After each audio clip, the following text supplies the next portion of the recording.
Assalamualaikum sobat dimanapun Anda berada. Jangan lupa tetap bahagia, karena hari ini dunia sedang tidak baik-baik saja. Kembali lagi di channel YouTube kesayangan kita semua. Pada video kali ini, mari kita sama-sama belajar sejarah tentang Gunung Tambora. Buat kalian yang penasaran dan belum paham apa dan bagaimana Gunung Tambora ini, simak video lengkapnya. Dan di bawah video ini ada tombol subscribe yang menunggu Anda untuk mengkliknya. Hehe. So, langsung saja pada pembahasannya.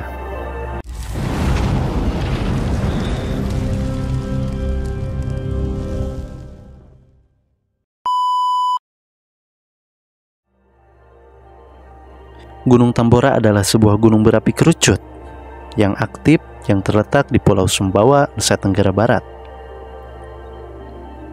Gunung ini terletak di dua kabupaten, yaitu Kabupaten Dompu yang mencakup lereng bagian barat dan selatan, dan Kabupaten Bima yang mencakup lereng bagian timur dan utara. Gunung Tambora merupakan salah satu gunung tunggal terluas di Indonesia. Maksud gunung tunggal di sini adalah gunung yang terpisah dari pegunungan lain, sobat.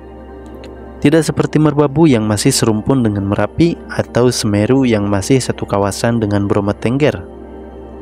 Gunung Tambora ini lebih ke seperti Gunung Slamet di Jawa Tengah. Gunung ini terbentuk akibat zona subduksi aktif di bawahnya.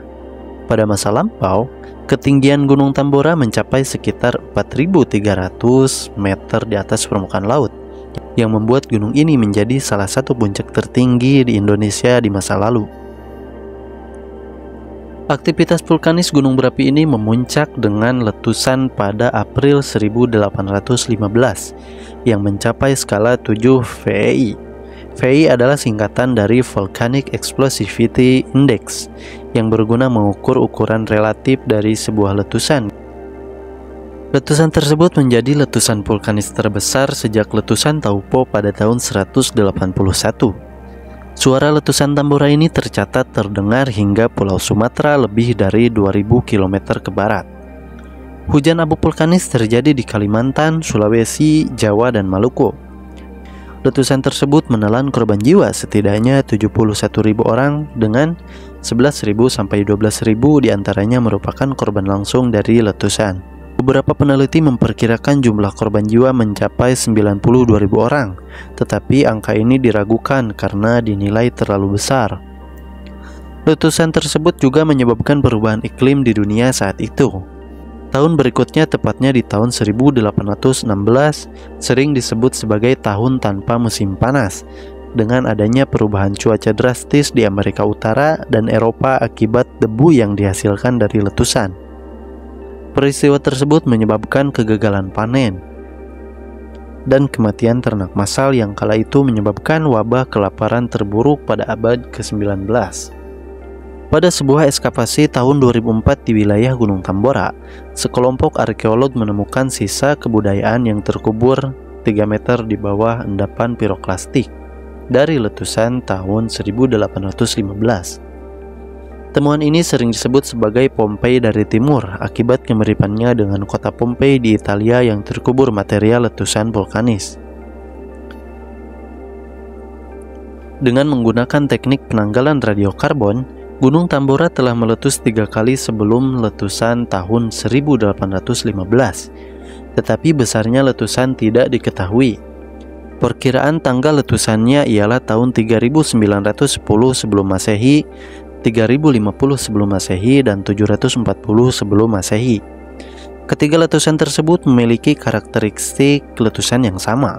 Masing-masing letusan memiliki letusan di lubang utama, tetapi terdapat pengecualian untuk letusan ketiga.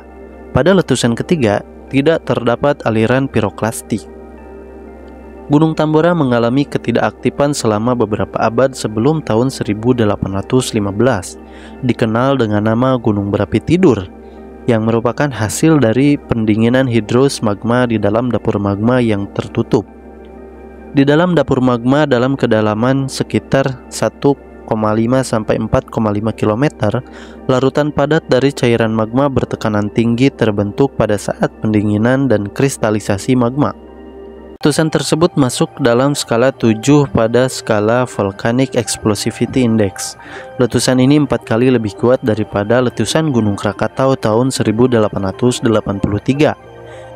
Diperkirakan 100 km kubik piroklastik traklandesit dikeluarkan dengan perkiraan massa 1,4 kali 1014 kg. Hal ini meninggalkan kaldera dengan ukuran 6-7 km dan kedalaman 600-700 meter. Sebelum letusan, Gunung Tambora memiliki ketinggian kira-kira 4.300 meter di atas permukaan laut, salah satu puncak tertinggi di Indonesia. Setelah letusan, tinggi gunung ini hanya setinggi 2.851 meter di atas permukaan laut. Letusan Tambora tahun 1815 adalah letusan terbesar dalam sejarah. Letusan gunung ini terdengar sejauh 2.600 km dan abu jatuh setidaknya sejauh 1.300 km. Kegelapan terlihat sejauh 600 km dari puncak gunung selama lebih dari 2 hari. Aliran piroklastik menyebar setidaknya 20 km dari puncak. Semua tumbuh-tumbuhan di pulau hancur. Pohon yang tumbang bercampur dengan abu batu apung masuk ke laut dan membentuk rakit dengan jarak lintas melebihi 5 km. Rakit batu apung lainnya ditemukan di Samudra Hindia di dekat Kolkata pada tanggal 1 dan 3 Oktober 1815. Awan dengan abu tebal masih menyelimuti puncak pada tanggal 23 April. Ledakan berhenti pada tanggal 15 Juli. Walaupun emisi asap masih terlihat pada tanggal 23 Agustus. Api dan gempa susulan dilaporkan terjadi pada bulan Agustus tahun 1819, 4 tahun setelah letusan. Kemudian tsunami besar menyerang pantai beberapa pulau di Indonesia pada tanggal 10 April, dengan ketinggian di atas 4 meter di Semenanjung Sanggar pada pukul 10 malam. Tsunami setinggi 1-2 meter dilaporkan terjadi di Besuki, Jawa Timur, sebelum tengah malam, dan tsunami setinggi 2 meter terjadi di Maluku. Letusan Gunung Tambora tahun 1815 mengeluarkan sulfur ke stratosfer, menyebabkan penyimpangan iklim global. Pada musim semi dan musim panas tahun 1816, sebuah kabut kering terlihat di timur laut Amerika Serikat. Kabut tersebut memerahkan dan mengurangi cahaya matahari. Pada musim panas tahun 1816, negara di belahan utara menderita karena kondisi cuaca yang berubah, disebut sebagai tahun tanpa musim panas. Temperatur normal dunia berkurang sekitar 0,4-0,7 derajat Celcius. Pada tanggal 4 Juni 1816, cuaca penuh es dilaporkan di Connecticut. Dan pada hari berikutnya, hampir seluruh New England digenggam oleh dingin. Pada tanggal 6 Juni 1816, salju turun di Albany, New York, Dennisville, dan Maine. Kondisi serupa muncul untuk setidaknya 3 bulan dan menyebabkan gagal panen di Amerika Utara. Kanada mengalami musim panas yang sangat dingin. Salju setebal 30 cm terhimpun di dekat kota Quebec dari tanggal 6 sampai 10 Juni 1816.